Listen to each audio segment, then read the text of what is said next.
Welcome to the Biz Coach Show, brought to you by My Biz Coaches. Our show is focused on giving entrepreneurs the edge they need to succeed. Learn more at mybizcoaches.com. Your host is Eric Whitmore, owner of My Biz Coaches. Eric is a business coach, serial entrepreneur, author, and speaker. Eric is passionate about sharing his knowledge and insights with small business owners so they can transform their businesses and achieve peak success. Learn more at mybizcoaches.com.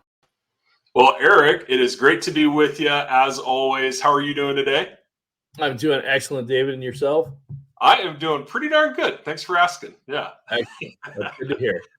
Well, hey, great to be with you as we're diving into what I think is a pretty important topic. And obviously both of us, if anybody's listened to the episode or watched a previous episode, both of us come from a sales background. And so, whether it's individually or as a business, there's a few things that are more frustrating than suddenly having a decline in your sales. And specifically, if you're a business owner, that can be very worrying for a number of reasons. And so I think, as we dive into this today, I think this is something that, certainly we can relate to on a very personal level, both as, former salespeople and business owners. But I think, something that we can empathize with and have some great solutions for. So let's kind of dive in to a sales decline and how you can recover from it.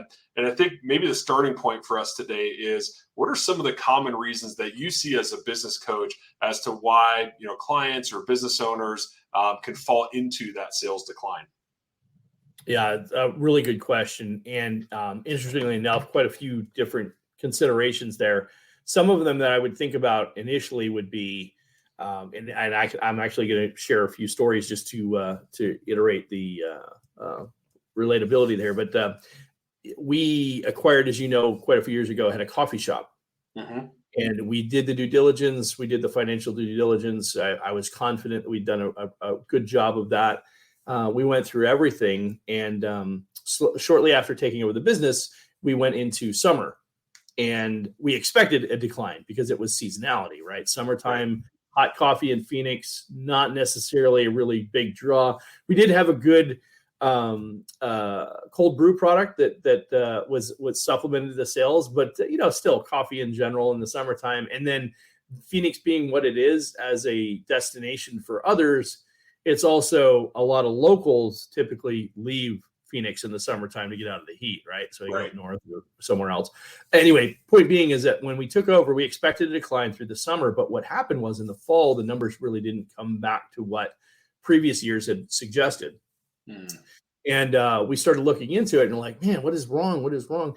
And one of my partners in that project had been driving around the general community, let's say a 3 to 5 mile radius, and found 5 coffee shops. This is over a few month period of time that we did the due diligence, but found 5 coffee shops that had opened within less than a year of when we acquired the shop.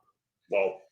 And so consequently, none of that impact had been felt in the financial numbers of the coffee shop leading up to that point because they were all ramping up. Right. So the impact of, and I said 3 to 5, all 5 of the ones that I'm referencing were less than 2 miles away from our shop. Wow. And they weren't all necessarily coffee shops, but they were like a bakery that had coffee. Yeah. Right. Right. But there were very specifically, there were 4 other coffee shops and the other one was a bakery that had coffee. And so all of them were relatively newer. And so when we looked at the sales data, there was nothing that would allude to that there was a drop off in sales the way that there were. And all of a sudden we're like this major drop off. And I'm like, maybe they lied on the numbers. I had to go back and because we matched it up, we get matched against tax records. And then we also, as you would, we matched it up against bank statements. Yeah. And I'm like, what are we missing here? And then, as I said, my partner started driving around. He found all these other coffee shops and he'd go and talk to the owner and find out, yeah, they opened like 6 months right before we opened our shop or before we bought the shop. So ironically, the impact hadn't been filled. And as they started flourishing and pulling business from us, we were feeling the decline of it. Anyway, so the point being is that you know there's changes in the market conditions, and you know that's a big one that a lot of people wouldn't necessarily know to look for. And you would think in a coffee shop, you know, you've got a fairly, you would think it's a tight knit group of people that kind of all know each other, and that may or may not be the case. But I will tell you that when my partner made a conscious effort to go around and start introducing himself to these other people, we quickly realized what we didn't know about that part of the business, you know, and needed to invest some time and energy to understand that. So, yeah, that's certainly one. You know, the economy, right? We're in what people are calling a recession now. It's officially diagnosed as a recession or acknowledged as a recession. So that's obviously going to bring a reduction in sales, right? There's you know, now you will find that there will be certain businesses that will thrive through this period, or at least sustain through this period. Right. But there are absolutely going to be businesses that are going to be affected by this, and it's going to impact their sales. And I will tell you that the ones that are less disciplined in their marketing efforts, less disciplined in their sales generation efforts, are going to feel it quite a bit more. Those who are really disciplined and consistently do their follow-up and get a lot of referral business and things like that won't feel it the same way that those that don't do or will. Right. So that's an important component to understand, because there are ways to buffer against that, which I think we get into a little bit later here. But that's an important component to understand is that, you know, economically things are changing. People are feeling the impact. They're going to spend less, and that could impact your business depending on the business you're in. So we talked about competition. We talked about market demand. Change it in customer preferences is an interesting one. I liken this to the idea that the things are hot and cold. For instance, and when we talk about sales, I go to, there's a couple of other things I think about a reduction in sales. Lots of times I think about restaurants. Restaurant sales drop down. What's the impact? Why is that happening? Well, as you know, in the restaurant world, being a bit of a foodie yourself, may not be at a professional level, but certainly semi-pro. Aspiring. There you go. Aspiring. But you know as well as anybody that things are popular and then they're not. Right.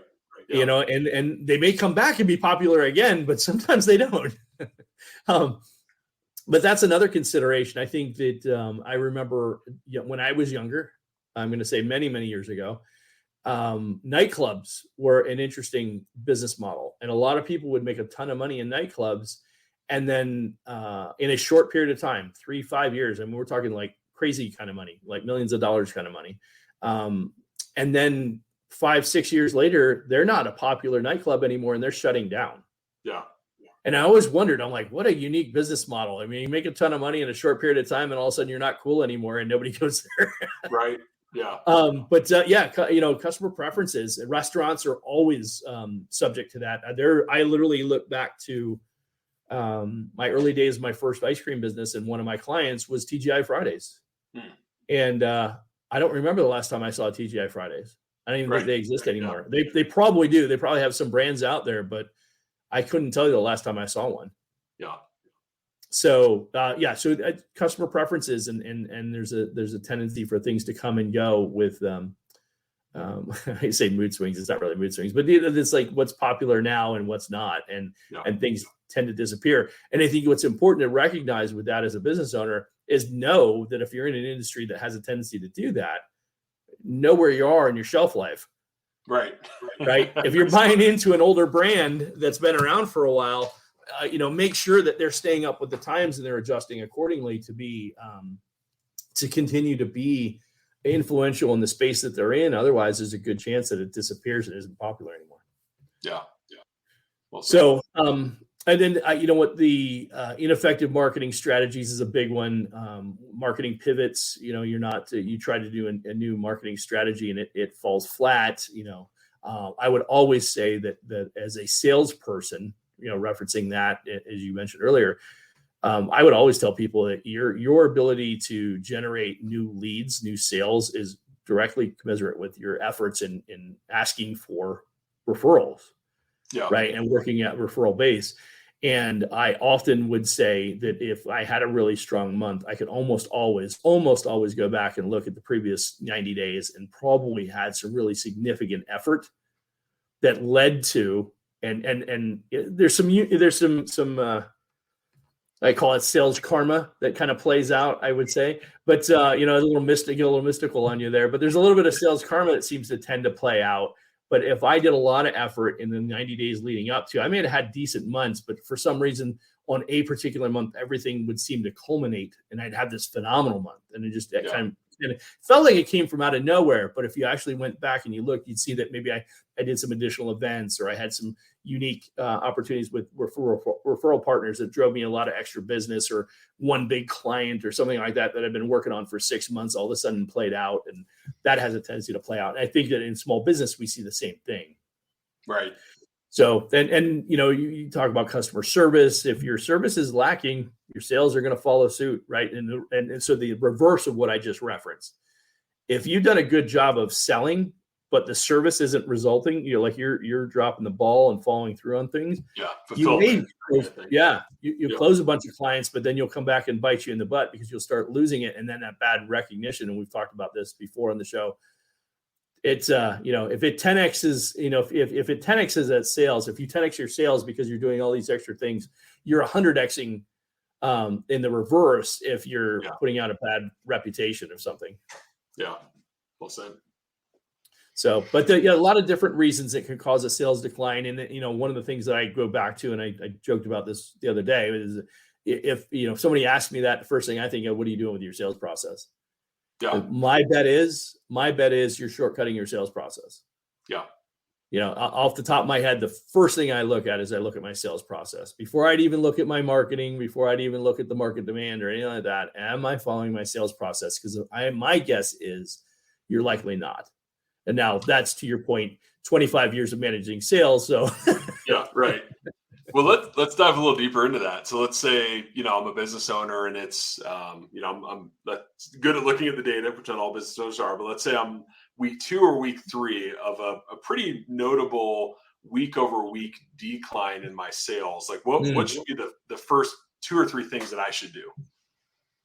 Well, first of all, I would, to your point, I'm looking at the numbers. I'm looking at conversion rates. What's where. So you have different points throughout the process, including marketing.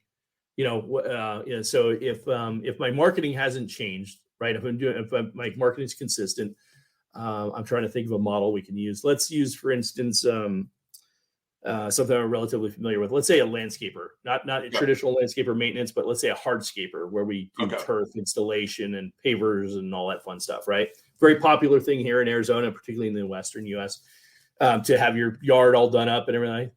Yep. So many of them advertise in those print magazines. You get them mailed to your homes. It's a New Home Concepts or something like that. And it's just littered with stuff like that. So if I'm running the same ad and all of a sudden, over to your point, a multiple week span of time where my numbers are down dramatically, let's say 25, 35%, that'd be pretty significant, right?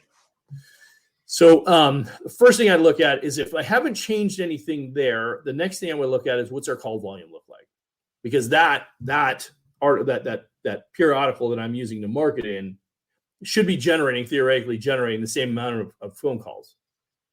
And if it's not, okay, then there's something wrong with the marketing component, right? There's something that's not converting.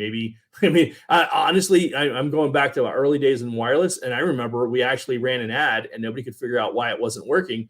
Lo and behold, we look at it and the phone number was wrong. So yeah, you're laughing. Good thing you're on mute because right. And the crazy part is nobody caught it. I was the manager of another location, and this is literally like 25 years ago in my first year in the business. Yeah. And I worked at another store on the other side of town, and we were on a manager meeting, and everybody's complaining. And the manager of that store is like, "Yeah, I'm not getting any traffic, and nobody's calling, blah blah blah." And I'm like, "Did anybody happen to realize that the phone number's wrong?" And they're like, "What?" I'm like, yeah, the phone number's listed wrong. It was a typo. It was a transposed 2 numbers. It was 1-5 instead of 5-1 or something like that. Some guys get a bunch of calls he didn't expect. Yes. Probably some retiree or something like, he keeps calling my house. But so it's something as simple as that. You have to look at, okay, so here's the first conversion rate is from marketing to what should be my first result. Let's say in this case, phone calls, right? I'm going back quite a few years. Today it could be email conversion rate. It could be click-through rate. It could be, whatever it is. But when it goes from this point to this point, is the number consistent? Are the phone calls about the same as they were before? And if they are, okay, what's the next step in the process? So again, it's all about the sales process. I'd analyze the sales process before. And I think that the sales process is going to show you the vast majority of gaps and opportunities and where everything lies. Right. And then you can back into.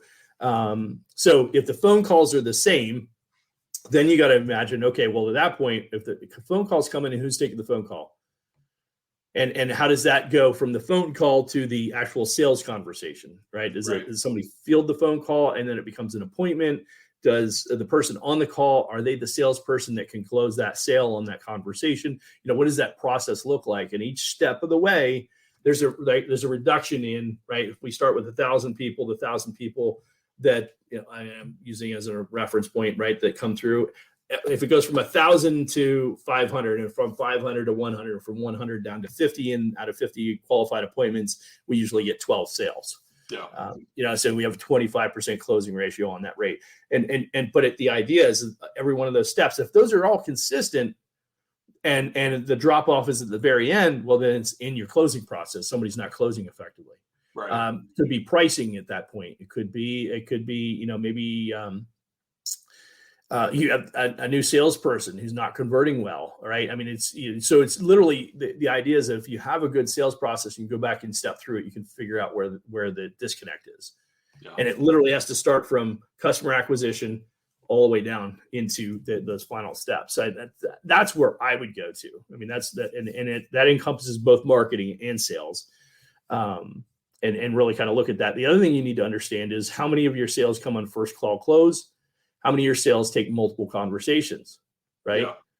Are we potentially, trying to close on first call close? And if you're closing on first call close, then our conversion rate at that point is, let's just say for the sake of argument, 50%. Well, now, with the number of calls that we have first call close, we're closer to like 25%. My guess is something's broken in the process. Somewhere along the way, we're dropping the ball, and at that point, whatever that point is, we need to uncover where the gap is in that scenario. And my bet is, if somebody's trying to do a first call close on a sales process that probably should be set up for 3 calls, then that's where the gap is, right? You're trying to push, you're pushing particularly like a high ticket product like we were talking about with Hardscape. Yeah. If you're trying to do a first call close, good luck. That ain't happening. Right. Yeah. You're talking about a 15 to 25 or even potentially $30,000 or $40,000 investment.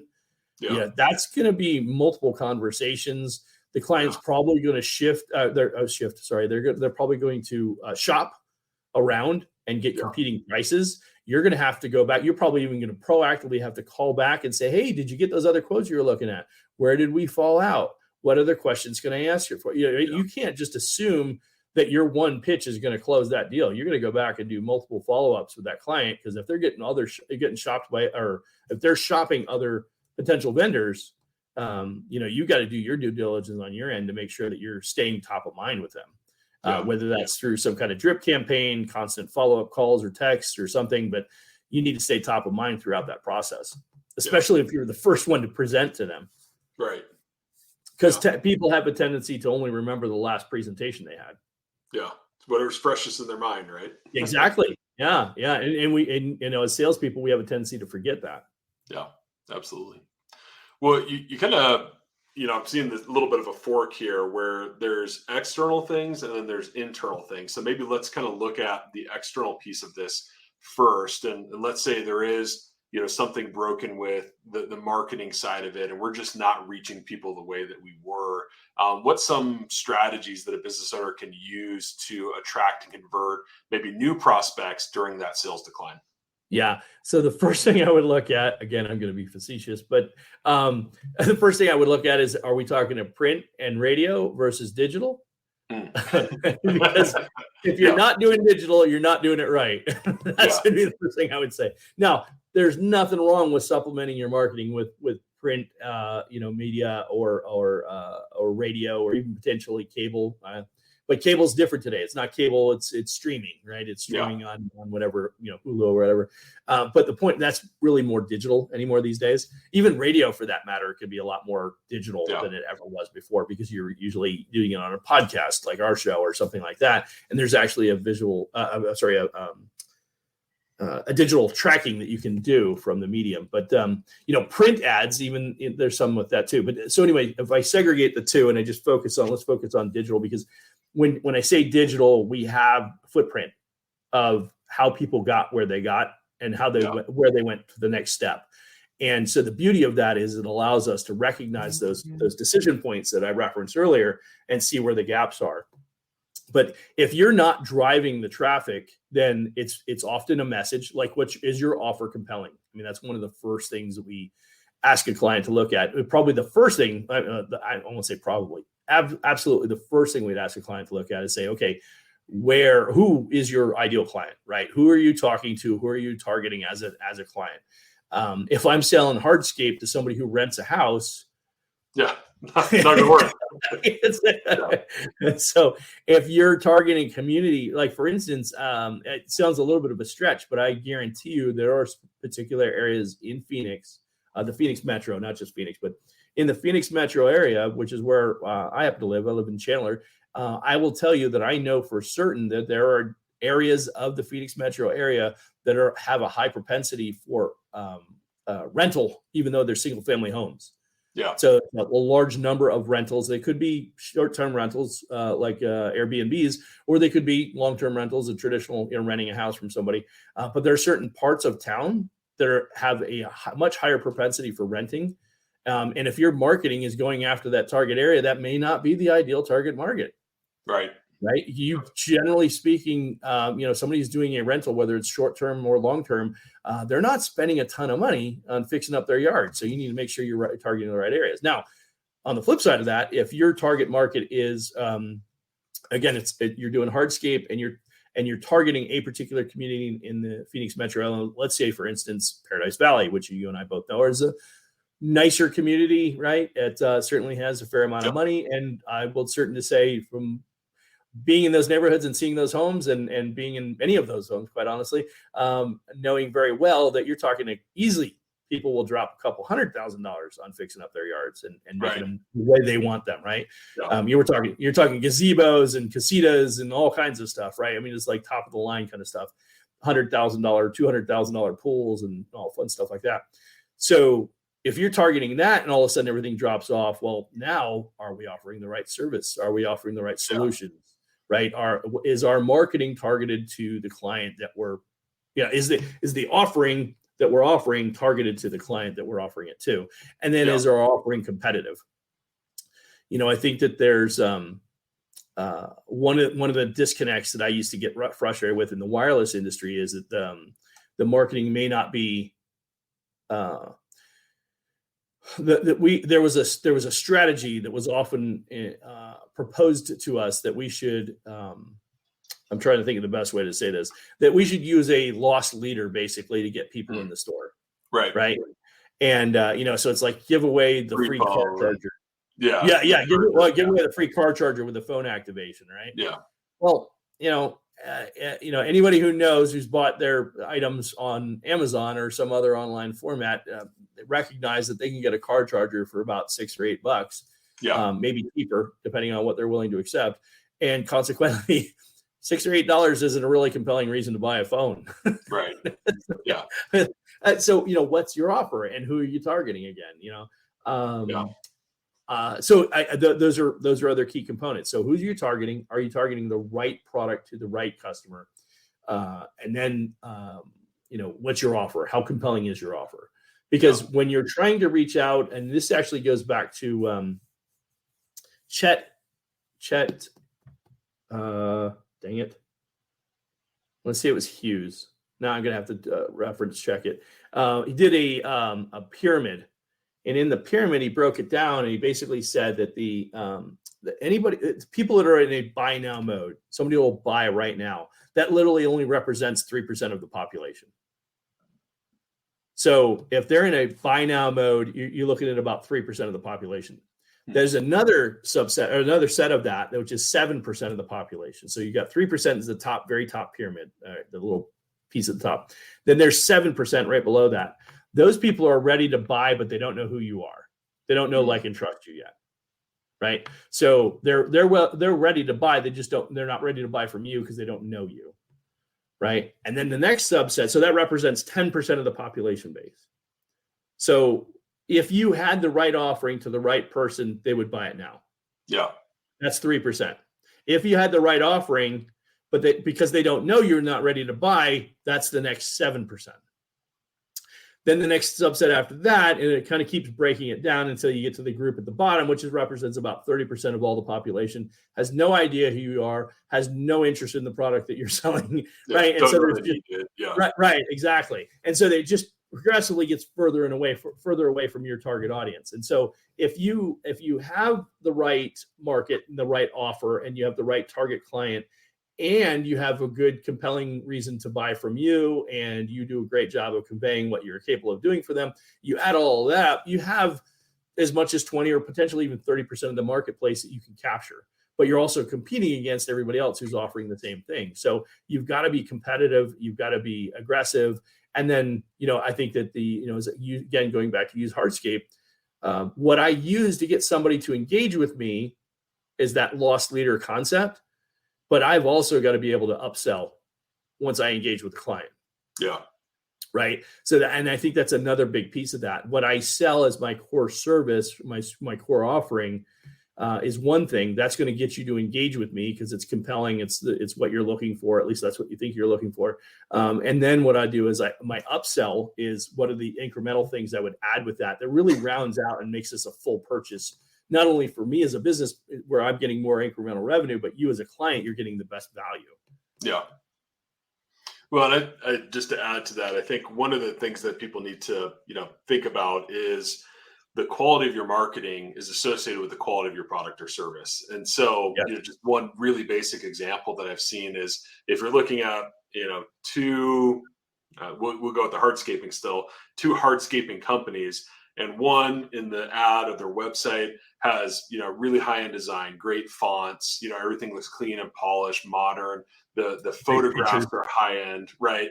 That's going to be a big differentiator versus somebody who took it, on a cell phone, kind of hasty, the angle's weird, the lighting's weird. I'm going to go with the company, same price point. I'm going to go with the one that has better marketing, better website, better photo, right? Even if it is slightly more, I'm still going with the better presentation. For sure. Yeah. Yeah. Particularly in an area like that, because think about it, you're making that investment. And that's something that's going to stick with you for 10, 15 years in your home. Yeah. Yeah. Absolutely. You shortcut that. You're going to be disappointed. Yeah. Yeah. And then that translates into how do you show up, to do the estimate, right? Are you showing up in a polo or are you showing up, in a ripped shirt? I mean, it's just all those little things add up over time. So I think that's an important thing. And Eric, I'd love your thoughts on this too, just in terms of conversion, right? So let's say, we look at it, we either improve our marketing, decide our marketing is good, but we have, we're getting them to, let's say, our site or phone call. One of the things is probably like call to action, right? So is there a clear call to action? So maybe any thoughts on that and kind of how that plays into conversion in the digital age? Yeah, absolutely. I mean, as we continue to work more and more closely with our clients in this regard, one of the factors that, it's just something as simple as, okay, I'm looking at your webpage. Is your call to action above the fold or below the fold? Mm-hmm. So anybody who knows digital marketing understands exactly what I just said. Anybody who doesn't has no clue what I'm talking about.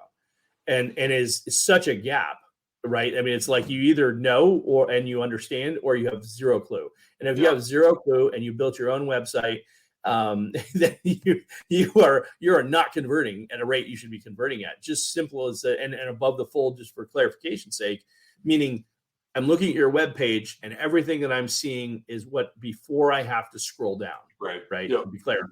And so if what I'm looking at above the fold has a very clear call to action, to your point, a big red button for all intents and purposes, that says, get more information now, qualify now, place a phone call now, whatever it is, whatever that call to action that you want is clear and obvious and right there for simple for somebody to take action on, you'll get better results. Yeah. It's as simple as that. If I have to scour through your website to figure out where I have to push a button, I mean, we joke about this all the time, but I've got like zero patience.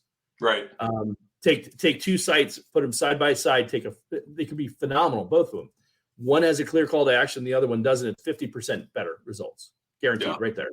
Well, and especially digital age now, I mean, there's no reason not to have a landing page targeted to the ad that you're running, right? I mean, if you're paying to run an ad, whether it's print or digital, send people to a landing page that's geared toward that offer, and instead of just your homepage, which is not as compelling, right? And I mean, maybe it is, maybe it isn't, but why not have a landing page that has a very clear call to action on it? Yeah, absolutely. And as you say that, David, I even as we're redeveloping our site, that's one of the things that I've recognized. We have different clients. As you know, we serve multiple different clients as a coach. And one of the challenges we have is the marketing that resonates with one client doesn't resonate with another client because they're in different spaces in their lives, in their life cycles, their business cycles, whatever you want to reference.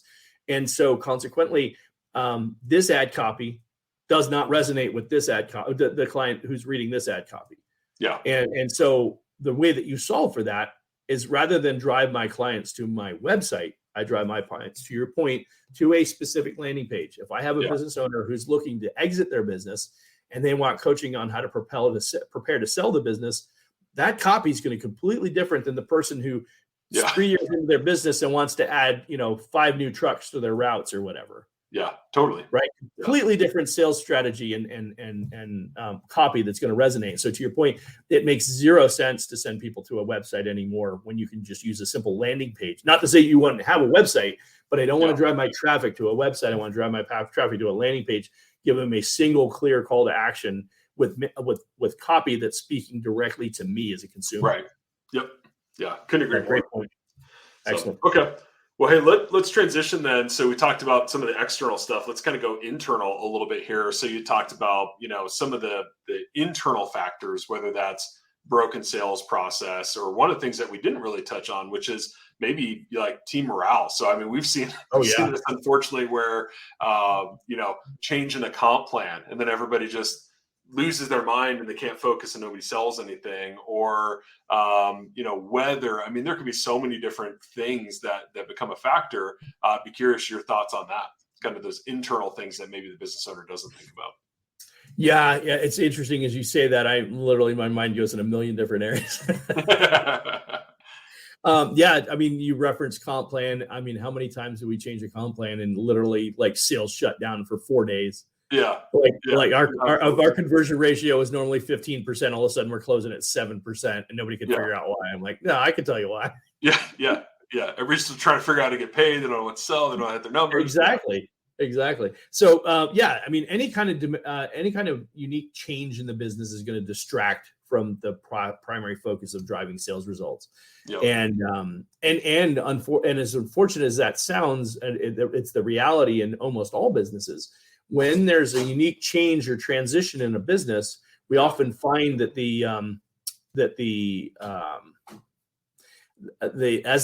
as things transition, we often find that the distraction pulls us from what our daily function are and what we should be trying to accomplish. Yeah. And as that plays out, a good leader is quick to recognize that and maybe make the adjustments accordingly. But It doesn't change the fact that people are still going to go through that emotional process that they go through. Yeah. And so I think that's one really compelling component. But I mean, you mentioned weather. I mean, that's a whole nother factor. If you're in the Pacific Northwest, I remember in Arizona, for the years that I was in Arizona when I first started in the wireless industry,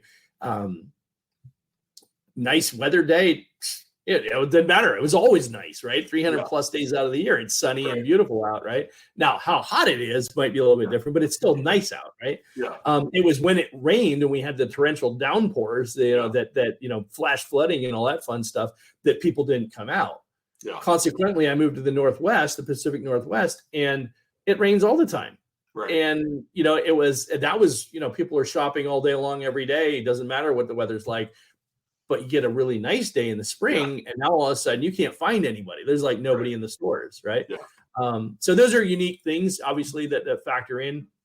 But any kind of dynamic change in the business from a strategic adjustment perspective is going to change things in the daily operations, the daily execution of your sales functions, and that's a very simple thing that will very, very easily detract from driving sales results.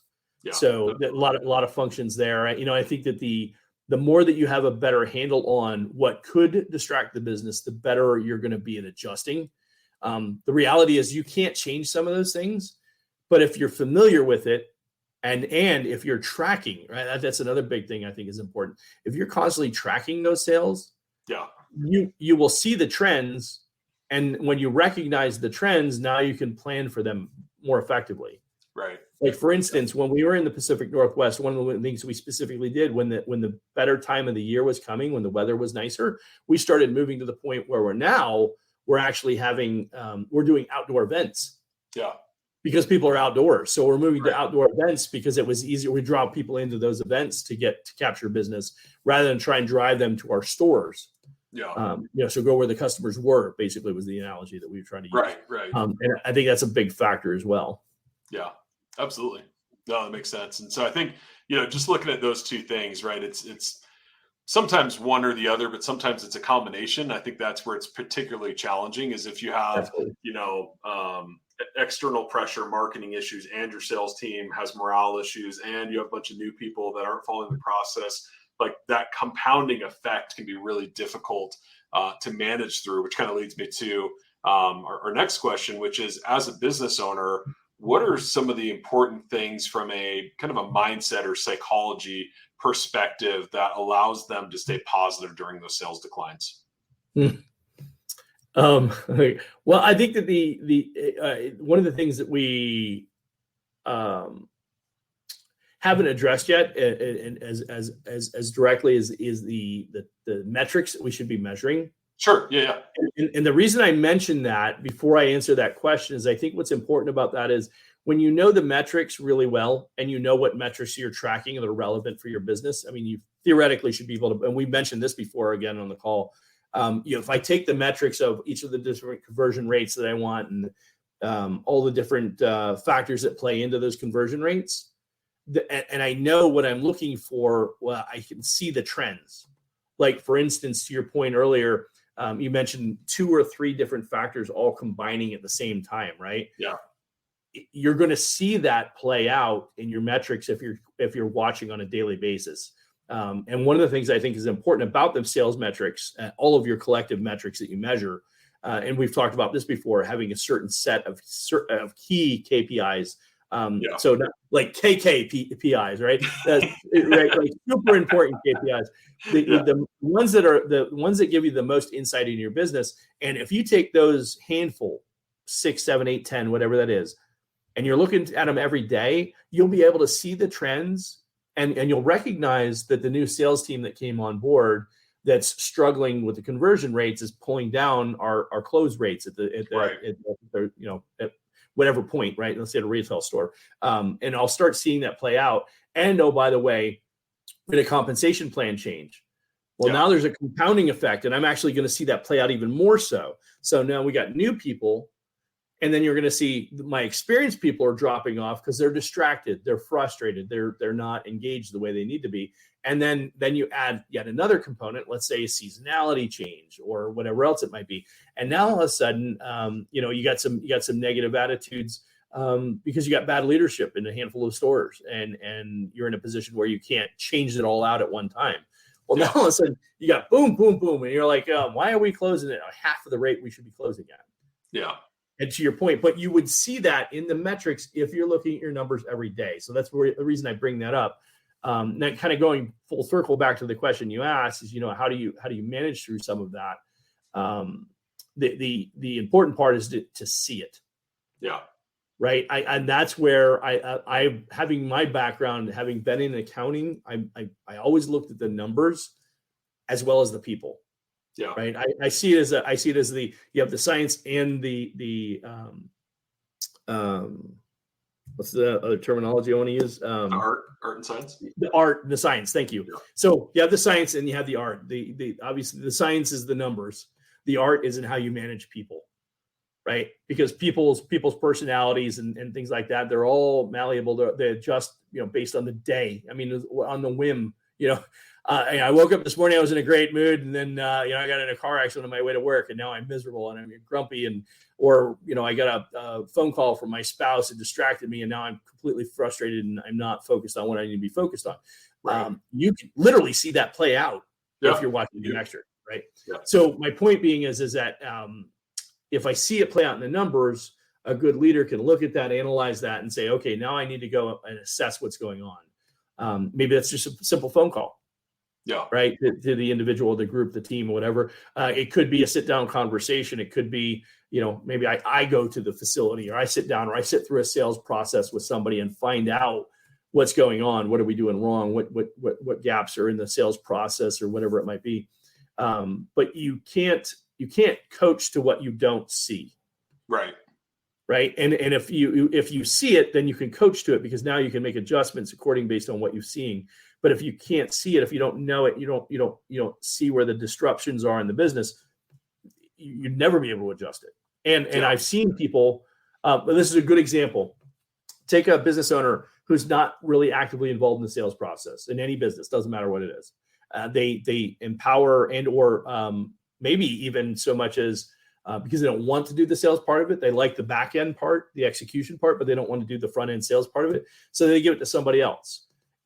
What happens when the sales results aren't there? What is the owner inclined to do? Blame the salesperson. Right. It's the salesperson's fault. However, if I blame the salesperson, what's the salesperson going to, by just sheer human nature, what are they going to do? They're going to make an excuse. This is why we didn't get the sale. Right. It was, whatever external reason they can come up with. Yeah. Now, here's the problem for the owner. The owner can't coach to that. Right. Because the owner didn't see it. The owner didn't observe it. They don't have any, and worse yet, they're not involved enough in the sales process to provide coaching to improve it. Right. So huge gap gets created when you're not familiar with and don't have a strategic process in place to manage that whole process. And again, I go back to, for me, it's in the metrics. Yeah. I can see the trends playing out before they actually happen. I can see that in the coming days. If I have a series of 5 days, even if I have one good day in between the 5, I have a series of 5 days that are not good. Something's amiss. Yeah. And I need to dig in and figure out what that is. And that, like I said, it could be a simple conversation with the leadership. It could be me observing and sitting in and going through that scenario. But the only way you're going to be able to coach through that is to be familiar with what's really, truly going on. Because if you won't know to ask the right questions if you don't. Yeah, and I think you said something really important, Eric, but I think it's important to unpack that just a little more toward the end. And I don't know if you intended this, but I know we've both seen this, is it can be so easy to focus on the decline and you miss those little wins. And that can be so powerful for shifting momentum, especially if you have salespeople, right? Is, we had a good day. Maybe we didn't have a good day. We had a good hour. We had a good interaction, right? And getting really micro with it and start to shift the momentum and the talk track internally for yourself and your team. And that can be very powerful psychologically. Yeah, absolutely. And again, I bring that back to the metrics, right? And so if I see the numbers getting bad, but then I see a good day, I'm like, awesome. Like, my personality, my style as a sales leader, I did not give up kudos easily, right? It was, you had to earn it, right? But at the same time, if I realized somebody was struggling, I went out of my way to find the positive things to acknowledge. Yeah. If I saw the good things, I would go out of my way to acknowledge that and play that person up to build the confidence back. Because to your point earlier, if the sales team is down and they're frustrated, they're distracted, whatever, and I don't find a way to turn that attitude around and get them back on the right track, we could be in for a long ride. Yeah. In a long ride to a bad place, right? So it's key to recognize that and really kind of re-engage the excitement. And you've heard me say this many times, sales is hard. Yeah. Sales is super difficult. And it's really hard to show up every day and deliver results. And so when you have a team that's distracted and frustrated and they're just getting their teeth kicked in and all you're doing is beating them up because the numbers aren't good, which as a business owner, guess what the natural inclination is to do? Is, hey, the numbers are down and you're stressed now because you got to pay rent at the end of the month and you got to pay payroll at the end of the week. And that's tough to do when the numbers are down. It's like really hard to look at that and say, oh, you know, I got to pay you for this crappy effort. You know, it's literally that's where you're you think about it. And I've had conversations with owners. They're like, oh, how can I justify this? I'm like, well, you know, hey, guess what? You know, you got to own part of this because this is your baby. Right. But the reality is that if you don't look for those wins, if you don't have the patience to your point, kind of acknowledge that and celebrate that win, even if it was just that one customer interaction.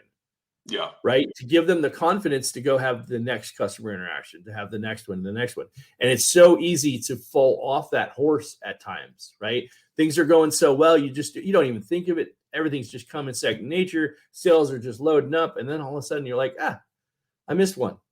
Yeah. I probably saw that. I probably should have seen that. And I missed another one. And I missed another one. And then you do something and and piss me off. And now I'm like, and I go into a half rear-ended, you know, sales conversation. And then I have a bad conversation with my spouse and now I'm distracted. And then somebody in the store makes me mad or, you know, whatever, or somebody in the operations team does something that frustrates me. I don't even care anymore at this point. Yeah. And that's the last person you want representing your company and your brand to a client is somebody who's super frustrated and in that I don't care mode, because there's nothing going to come out of the good come out of that customer interaction. Yeah. Yeah, so, that's a good point, right? We didn't talk much about that as infighting, right? That can be so detrimental, you know. Well, marketing, we're great, but if sales would just do their job and sales is, well, we're closing them, it's fulfillment's, you know, fault. And, you know, it's just it's the estimator, you know, it's such a vicious cycle. And as leader, you got to step in and squelch that. Yeah. And I think that's, you know, managing the team continuity is important. You know, it's like, hey, if you walk in another man's shoes, how much harder is it to talk smack about them when you realize how difficult it is to work in their business, right? Yeah, absolutely. So make the sales team, you know, sit with the marketing people and see what they have to do, or make the sales team work with the fulfillment team and recognize how challenging their job is. Yeah. And then you'll have a lot of really appreciative salespeople going, man, I'm so glad I don't have to do that job. Yeah. Or they realize, oh, that's why that field's important in the CRM. Yeah, exactly. Yeah. So cool. I mean, to really kind of bring that full circle, I think that's it's a big thing is really trying to help, even taking the time to, you know, at times to help your salespeople understand not only how important their role is, because I think that most of good salespeople will already know how important their role is, but helping them be appreciative of what they do, because what they bring to the table and celebrating them every time that you have the opportunity is really important as well. And I think, honestly, if I was going to be honest with my career, my first 10 years were good. My last 10 years were way better.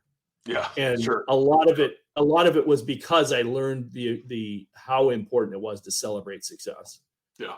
So I didn't reduce my standards. I just found more ways to be more, be good at recognizing my sales teams and helping them, because to your point, the whole reference of our conversation here is about sales declines. And when things are down, it's easy for everybody to point fingers, right? Yeah. Not so easy to point the finger back at yourself and say, I got to own it. This is my fault. Yeah. And when the sales team is down, the business is down, right? Yeah. That's not a good place to be. Well, that's the beauty of it, is once you take, you know, what I would call extreme ownership in that situation, right? And I know we've both familiar with that concept, is now you can start to change, right? Once you take the ownership, well, I can now own the change too. And it comes down to behaviors and execution, and you just start figuring out and chipping your way out of that you know, decline that you're in. So awesome. Absolutely. Well, I think just to bring us home and kind of wrap up the topic, Eric, just curious, any success stories, maybe a business you've worked with that was in a bit of a sales decline, and maybe some of the strategies you use to kind of help them bounce back? So the first thing I would say, sales are down, business owners are frustrated. the first thing that I would say, and it's funny, having coached sports and played a number of sports over the years, I use the old analogy, find an easy win, right? Yeah. If in the fight world, in boxing, kickboxing, if a fighter was struggling for some reason, get them an easy opponent. Let them get a win under the belt. Let them get their confidence back. Confidence is so important when it comes to competitive environments, and sales is definitely a competitive environment. It all depends on how you approach different things, but the reality is, I think there's something to be said about that. That we worked for an organization that we felt that the culture of the organization, in which we were a sales organization, right? So the culture was super important. But get a win. So how do we do that as a business? Okay, well, do we have a particular client base that we could reach out to and get some easy sales? Maybe they're smaller sales. Maybe they're not really profitable sales, but they're sales nonetheless. Yeah. They're easy yeses. When you're struggling, the biggest challenge that you begin to really struggle with, depending on how much you're struggling in sales, is getting a yes. Yeah. Right. So put me in an environment where I can get an easy yes. Give me some promo offers to close. Give me some existing clients that I can resell new products or services to, or existing products and services to existing clients. Right. Just give me an opportunity to get some yeses under my belt. Let me build my confidence up. Let me have some good conversations with people that I'm excited with, or engaged with, or whatever. And now my confidence is back up, and I'm in a much better mental state to approach that process, right? So one, get an easy win. That's the first and foremost. So, and if, for instance, again, a business owner, what could it be? Well, it could be my existing client base, and let's resell more product to them. Stuff we've already sold them before, sell it again, right? That's a relatively easy win, right? And so things like that. Give me a special offer that it's almost stupid to give away. It's still profitable, but it's not something we would do every day. But let me get a win, right? And if I'm struggling, help me get a win. As a business, let's get a win. Let's get some wins under our belt. Let's run some promos, and then we can tweak it. We can adjust. Don't do it forever. Just do it for a period of time, but get off that negative track if you find yourself there. Yeah. So that's one thing that I jumped to immediately. I think the other thing that, when things are down like that, I think the other thing you consider is that, again, where are we talking to qualified clients? I think you need to take the hard line and look at that. We did that a number of times in the wireless industry where, sales are down and they're like, hey, we're spending all this money on marketing. And we're looking at them like, there's not a single qualified person that's walked through my door in 2 weeks. Yeah. I'm struggling to get somebody to get qualified on a because they have to pay a deposit, right? And you remember that world, right? And that's when you're in that environment and everything is like the hardest sale I've ever had to do, kind of. It's grinding, man. Yeah, it's grinding it to the nth degree, right? It's really challenging. So finding a way around that and helping adapt through that. And I think, some other really simple things you mentioned earlier is changing the attitude, but, having an opportunity to celebrate people. Yeah. Finding the opportunity to celebrate and find those wins. Look for the opportunity to celebrate. Even I think the other thing too was really important is on a bigger scale, but make it a conscious effort to do fun things with your sales team. Yeah. I mean, with everybody, right? But particularly with your sales organization, because when you keep them excited, engaged, happy, that they hit the ground running harder, faster, and usually can do it for longer periods of time before they hit these slowdowns. Yeah. Yeah, and it's not always expensive, right? We've talked about that on other episodes. I was watching it was an Instagram reel, and I see all the business reels because I'm a nerd like that. But it was a company that they do funding for small businesses, regular sized businesses too, not necessarily small businesses, but basically do business funding. And it's all these guys in a cubicle. It's not the nicest office. You can tell probably not the best budget. They're probably still on the climb. But what they had was every time one of the businesses got funded, they would, call the guy up, have him stand up, everybody would turn around, drop what they're doing, clap for him. They'd walk over. They had a big gong, right, that you bang on every time you got a deal funded. And just that alone, right, that didn't cost anything. It's just appreciation, it's attention, it's recognition. But then everybody's like, man, I want that. I want those applause. I want to go, hit the gong, right? And so it's just those little things that sometimes get overlooked that can start to shift the morale too. Absolutely. Yeah. Yeah. And to your point, you mentioned morale a couple of times, and that it's a major factor, right? Is how well you keep people engaged and excited about what they do. One of the things I use this reference when I talk about getting referrals. But there was a gentleman, and I'm in my 20s. I'm buying my first vacuum in my apartment, or for my apartment, right? I'm buying my first vacuum. I buy a vacuum from Sears. I've spent easy a couple $100 on this vacuum. Now you're talking about a guy who's got like a 600 square foot apartment, right? I don't know how big it was, but it wasn't very big. And I buy a $400 vacuum. I got sold. But the salesman's the easiest person to sell, right? What he said to me really resonated with me, really kind of changed my perspective of sales for the rest of my life, really. It wasn't immediately in the moment, but over time it resonated with me the more I thought through it. But in the process, he said, this is how I make a living. This is how I pay to get my kids through school, right? And he was easily probably, I would say, in his mid 40s or so. And at 25, I'm buying my first vacuum, and I'm buying a $400 vacuum. And I remember my buddy was giving me a hard time. He's like, I can't believe you spent that much money. You get a vacuum for like $60, Why are you buying this for it? And I'm like, no, you don't understand. It does this and this and this. Right? And but I remember that conversation we had. One, there's no way in the world I'm ever taking that vacuum back. I don't care if I never use that vacuum. There's no way in the world I'm taking it back after somebody says something like that to me. Yeah. But he really personalized the sales experience for me. And so even though I joke after the fact and I say I got sold, but the reality is I really enjoyed the sales experience.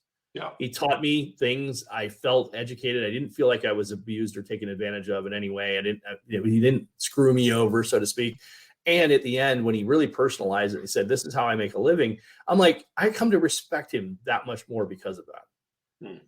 Right. And so what I say, and the reason I say that is I think that if more salespeople truly understood that sales is not a bad thing. Sales is not a dirty word. Sales is, which a lot of people still feel that way.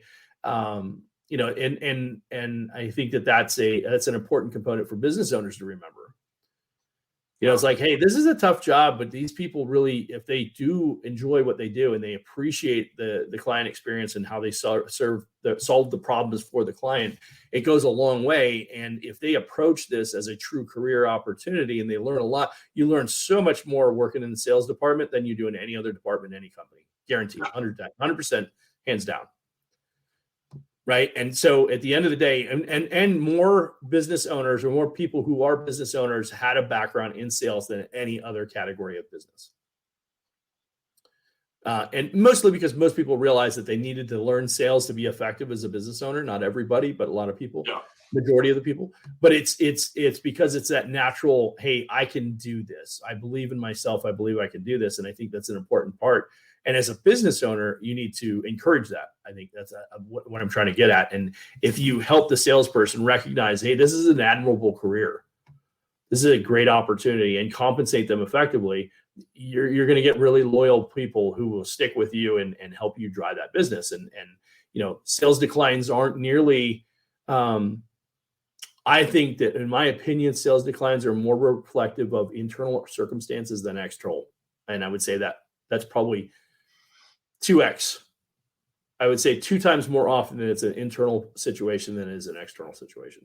Certainly our external, I referenced a handful of them, but more often than not, I believe it's an internal situation. And I believe it's in our sales practices. It's in our processes that we may or may not be following through on it, and like we talked about it, sales process, you having trained sales training, it is a multi-step process, right? Right. And one of the important components of a sales process is the post-sale follow-up. After the follow-up, re-engaging the client again, which creates secondary sales opportunities and referral opportunities and all that kind of stuff. And that is as important as anything else when it comes to sales and sustaining sales progress. Alex Hormozi does a great piece, and he talks about building a business. And he says that, in the beginning, you can front load your growth with a lot of paid ads and things like that. You can spend your way to grow your business. But you can only do that for so long. And if eventually you're not filling your pipeline with referral business that you didn't actually have to pay to generate that traffic, because you can't sustain long term. Right. Do you hit a wall? There's a point where the dollars you spend, you just can't spend more money to advertise your product. So if you're not getting referral business to supplement the ad spend that you're doing, you won't sustain business long term. Right. So when you look at businesses that have been around 10, 15, 20, 25 years, they have done a phenomenal job of branding, name recognition, referral based, regenerating clients and business from that. And I think that's an important component. And again, from a sales perspective, how many times did we have to teach that? And then salespeople are like, oh, I hate asking for referrals. I'm like, no, you don't understand. That's what's going to keep you alive. That's what's going to let you eat. Right. Absolutely. Right. And I think that that's an important piece that, when people talk about sales decline, more established companies don't see significant sales declines because they have that and they've built that over time. Whether they did it consciously or unconsciously, the point is they found a way to engage their client on a consistent basis and re-engage existing and new clients from previous clients, right? And so they built not only repeat business, but they also got referral business, new clients from existing clients. Yeah. And that is a huge levels the playing field with all businesses. Yeah, absolutely. Well, Eric, I'm shocked. There's one really important thing a small business owner can do to get out of a sales decline, and you didn't mention it, so I got to bring it up. That is please. Get a coach, right? Get a coach that can help them. So, with that in mind, would love to just kind of wrap up and hear a little bit about, maybe how a business coach in this scenario could help somebody through a sales decline, and maybe anything else that you have going on at My Biz Coaches. Yeah, appreciate that. So, I think the important component here is, it comes back to, we talked about having a sales process. The best part about a good coach is a good coach recognizes a gap in a process, can see, and sales processes can vary from business to business, from product to product, service to service. But generally speaking, they have the same basic 5 or 6, 7 core steps that they should all do. From building rapport to establishing what their needs are, to going through some kind of trial close process and actual close. And then there's some kind of post-sale follow-up. So whatever that 6 or 7 step process might look like in most businesses, they're relatively consistent. So a good coach would recognize and understand that. More importantly, be help you fine tune what that looks like at each step. And then help you create a, I don't want to say a document, but a way for you to track that process, to make sure that when you're, let's say, listening in on a sales call or watching an employee have a sales conversation, that they're touching all those key points. Because if you miss points in that, that's why your sales isn't working. Your sales aren't working the way they want. Right. If you go for the close and don't try a few trial close questions, there's a good reason why you're not getting a good gauge on where you're at in the sales process. So a good coach can help through that. They can help you develop and put something like that together. I know, David, you do a great job of, you've done that for years, putting together sales processes and helping with sales training specifically. And, at some point in our careers together, I actually deferred and acknowledged that you were a better trainer than I was when it came to training sales. Don't say that on the record, Eric. I am confident. I'm comfortable in saying that, David. Well, I'm honored. And the reality is that to really be good at that, it was your full-time job, right? It was what you focused on every day. Yep. And I was still managing, I don't even remember how many hundreds of people I had at that point. Yep. So there's just no way I could continue to facilitate it at a level that was valuable, it was giving enough value, or it was providing enough value. The point being is that it was, you were really dialed in. I think you understood our base really well, and that made a big difference. a good coach is going to be able to evolve into that, or quickly be able to acknowledge and recognize opportunities and then provide you that guidance and insight. Yeah. So with that said, and then they'll also help you to, diagnose, or not diagnose, but acknowledge who might be a good leader for that group, because that shouldn't be the business owner, generally speaking. It maybe, and many times is, but it shouldn't be. It should be somebody else who's managing that sales organization, so that they can focus on that, because that requires a lot of time and attention, more than a business owner probably can provide if they have that size of a business. Yeah. So, but I think it's an important part, as a coach. Any good coach should have some good perspective on sales, and be able to relate to your business and how you sell to your clients. Awesome. And as regards to, what we're doing at My Biz Coaches, we do sales training, we do, goal setting, we do business planning, I guess is a better way to term it, time management, and all those other factors that we incorporate in a good coaching relationship. And sales training is obviously one of them, and communication's another big one too. Yeah. But so, and as far as new things, I'll continue to tease that we got some really big relationships. One of these days, together. One of these days. I can't divulge too much too fast. I don't know how much competition's really out there, but I don't believe that there's anybody who's going to compete with what we got when we put it all together. It's things are coming together well. So excited about that.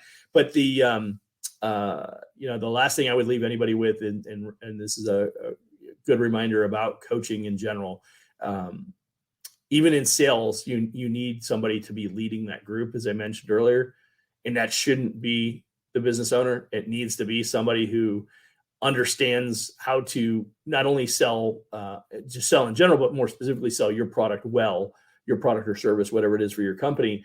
And that person needs to own that process. Yeah. That way the owner can then manage the person that manages the sales process. Right. There you go. That way you create the delineation between deliverer of and supplier of, I guess, for lack of a better term. But, the owner's responsibility is to make sure that the sales organization has what they need to be successful. Yep. Right. And that sales leader, that's their main focus, is getting with the owner and saying, here's the things I need for the sales team to be successful. Right. Right. And having that relationship and obviously it's a slightly bigger organization, but it doesn't have to be big. I mean, a couple of people on the sales team needs a leader, because 3 or 4 people reporting to an owner trying to run a business, not conducive. Yeah. Especially if you're trying to scale and grow. Right. Absolutely. Yep. Great point. Awesome. Well, Eric, as always, some great insights. And if you want to get other insights, we definitely invite you to subscribe to the show, whether it's on YouTube or any of our podcast platforms. If you want to learn more about Eric, head over to mybizcoaches.com, especially if you're in a sales decline. Get a coach that can help you through it. As always, Eric, it's been great, and hope you have a good rest of your day. Awesome. Thanks, David. Appreciate it. Great hanging out with you as always. Awesome. And for those watching, listening, we'll see you on the next episode of The Biz Coach Show.